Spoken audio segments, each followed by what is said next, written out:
Joining me now is On Balance host Leland Vittert. Leland, this is something you have covered extensively. You continue to cover. I want to talk about what's happening on the other side of the border, this border battle. But first, let's just react to what Ali said about what's happening on America's side of the border.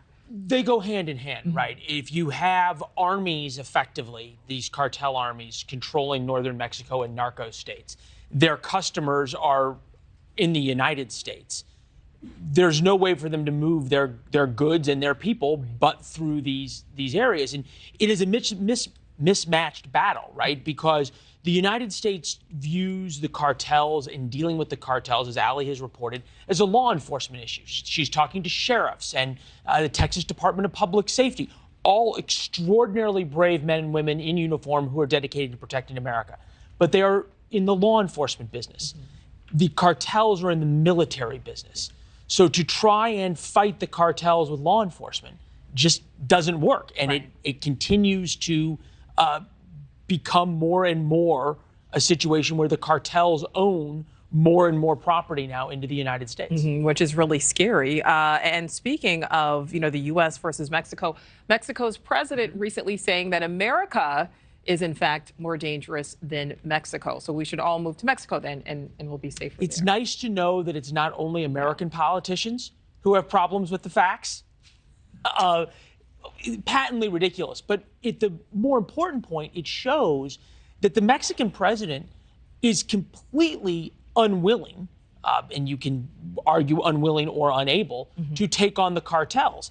He does not control large parts of his country. His military does not. They've ceded that to the drug cartels and to their soldiers. The drug cartels have upwards of 40,000 soldiers who are as well equipped and well trained and well motivated, certainly as the Mexican army is.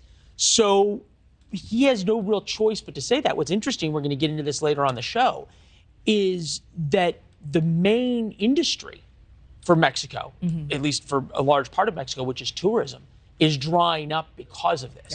And how long can he sustain being in office and continue to lead Mexico if he's unwilling to take the cartels on? Yeah, I mean, it's a real risk. We heard from those, tourists down in Florida who said, we're not even going to go across the border.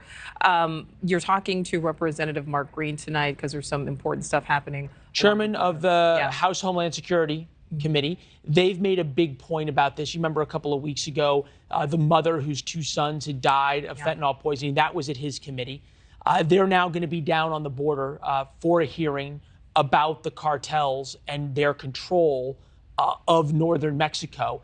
And again, how that just hamstrings. And it's not just local law enforcement that is outgunned and outmanned by the cartels, but it's also the Border Patrol, Customs and Border Protection. It's like trying to fight a wildfire with a garden hose. Yeah, there has to be cooperation because, as you said, I mean, we can point the finger, we can lay blame on a lot of different agencies, but we have to cooperate to get some results here. Okay, as always, Leland, thank you so much. See you then. And again tonight on Balance, Leland will speak live with the House Homeland Security Chairman, Mark Green, ahead of a key border hearing in Congress tomorrow.